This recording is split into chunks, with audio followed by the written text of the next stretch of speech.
Olá, seja muito bem-vindo, bem-vinda a mais uma aula aqui do nosso curso Pronúncia Facile da tua escola de italiano.com. Eu me chamo Raquel Viana e na aula de hoje nós vamos aprender a fazer uma leitura fonética. Então vamos lá, quais são as partes principais de uma escritura fonética? Bem, antes de mais nada, a primeira coisa, a escritura fonética vem escrita entre barras. Depois, na escritura fonética, o acento vem sempre representado. E ele é representado por uma espécie de barrinha em cima, na parte alta da escritura fonética. Ou seja, não importa se gramaticalmente aquela palavra deve ser escrita com acento ou sem acento. Na escritura fonética, ela vai estar sempre escrita, independente dessa regra gramatical. Em seguida, nós temos os símbolos fonéticos. Não confundam os símbolos gráficos com os símbolos fonéticos. Muitas das vezes os símbolos são parecidos, mas não é a mesma coisa. O símbolo gráfico pode representar sons diferentes. O símbolo fonético representa sempre aquele som independente da língua que você estiver falando, independente do alfabeto fonético da língua que você estiver aprendendo, tá bom? Esse ponto precisa ficar claro. Além disso, existe um símbolo fonético que é uma espécie de triângulo para baixo e para cima, juntos, um para baixo e um para cima, que representa o alongamento de uma determinada vogal ou consoante. O que quer dizer esse alongamento? Esse alongamento é uma pronúncia mais longa. Por exemplo, na palavra perfetto do italiano, que é escrito com 2 T's graficamente. E esses 2 T's também são pronunciados. Ele existe na escritura fonética porque não faz figura, ele não está ali fazendo cena, ele é pronunciado. Eu mantenho esse A um pouquinho mais de tempo na boca e faço perfetto.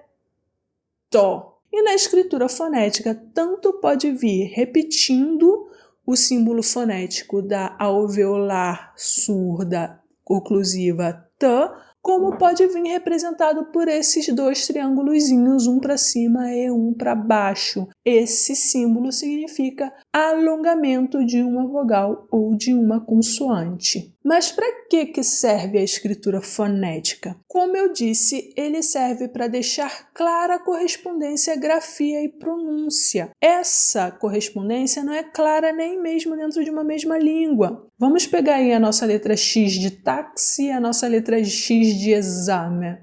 Nem mesmo dentro de uma mesma língua essa correspondência é clara. Imagina entre línguas diferentes. Por exemplo, a palavra sonho. A palavra sonho no português é escrita com combinações de letras NH. Já no italiano, a mesma palavra sonho é escrita com a combinação de letras de N. Já a palavra cinema, por exemplo, a palavra cinema é escrito igualzinho no português e no italiano, mas quando eu vou pronunciar muda tudo. Por que muda tudo? No português eu falo cinema e no italiano eu falo cinema. Além da letra C representar um som diferente na língua portuguesa e eu falo cinema, e no italiano eu falo cinema, tem também uma mudança de acento. Mas acontece que a escritura fonética por si só tem certas limitações, porque a escritura fonética diz aquilo que muda o significado de uma palavra em uma língua.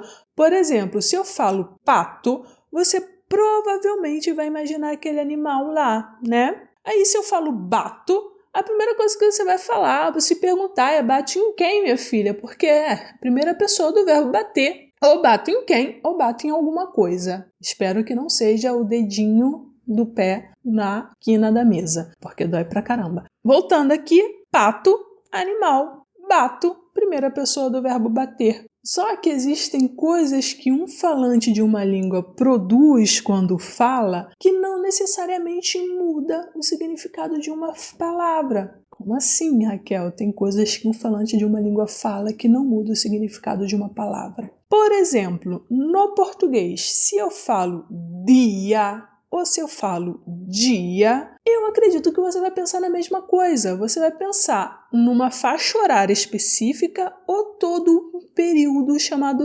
dia. Eu, por exemplo, como sou do Rio de Janeiro, falo dia. E isso não modifica o significado de uma palavra. Já no italiano, por exemplo, a palavra aglio, na escritura fonética, ela vem escrita entre barras, com apenas um símbolo fonético representando o som LI.